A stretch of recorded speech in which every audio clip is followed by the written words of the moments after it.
हरतालिका उपवास नियम. हरतालिकेला या गोष्टी नक्की करा. हरतालिका हा सण दरवर्षी मोठ्या उत्साहात साजरा केला जातो. या दिवशी विवाहित स्त्रिया आपल्या पतीच्या दीर्घायुष्यासाठी आणि अविवाहित मुलींना त्यांच्या आवडीचा जीवनसाथी मिळावा म्हणून उपवास करतात आणि विधीनुसार भगवान शिवासोबत पार्वतीची पूजा करतात.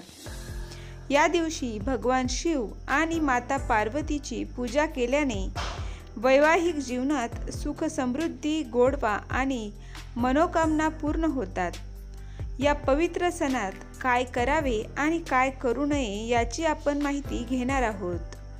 पंचांगानुसार भाद्रपद महिन्यातील शुक्ल पक्षातील तृतीया तिथी म्हणजेच गुरुवार 5 सप्टेंबर रोजी दुपारी 12:21 सुरू होईल आणि शुक्रवार 6 सप्टेंबर रोजी दुपारी 3:01 समाप्त होईल. उदय तिथीनुसार हरतालिका तीज 6 सप्टेंबर रोजी साजरी केली जाईल. ज्या महिला 6 सप्टेंबर रोजी हरतालिका तीजचे उपवास ठेवतील त्यांच्यासाठी केवळ 2 तास 31 मिनिटे पवित्र पूजा वेळ असेल. हरतालिका ला या गोष्टी करा. हरतालिकाच्या दिवशी भगवान शिव आणि माता पार्वतीची पूजा विधीनुसार करा. शिवलिंगाला अभिषेक करा, बेलपत्र अर्पण करा आणि मंत्राचा उच्चार करा.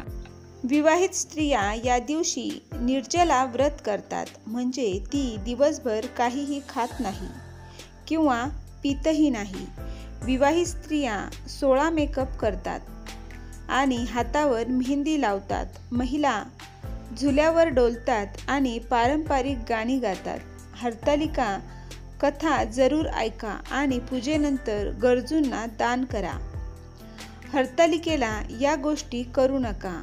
हरतालिकाच्या दिवशी मांस, अंडे, मासे, मद्य सेवन करू नका.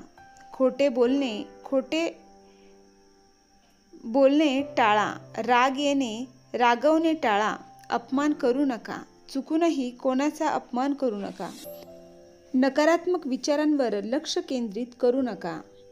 उपवासाचे नियम काय आहेत तेही आपण आता पाहूया.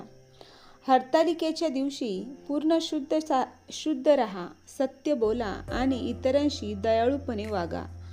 समाजाची सेवा करा आणि पर्यावरणाचे रक्षण करा. भगवान शिव आणि माता पार्वतीवर अतूट श्रद्धा ठेवा. पूजा करताना भक्ती करावी, मन शांत ठेवावे आणि पूजेवर लक्ष केंद्रित करावे.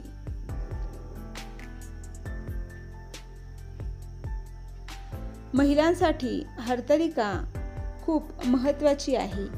हा सण विवाहित महिलांसाठी पतीच्या दीर्घायुष्यासाठी आणि सुख वैवाहिक जीवनासाठी व्रत ठेवण्याची संधी आहे आणि अविवाहित मुलींना या दिवशी आपला इच्छित वर मिळावा अशी इच्छा असल्याने मानले जाते.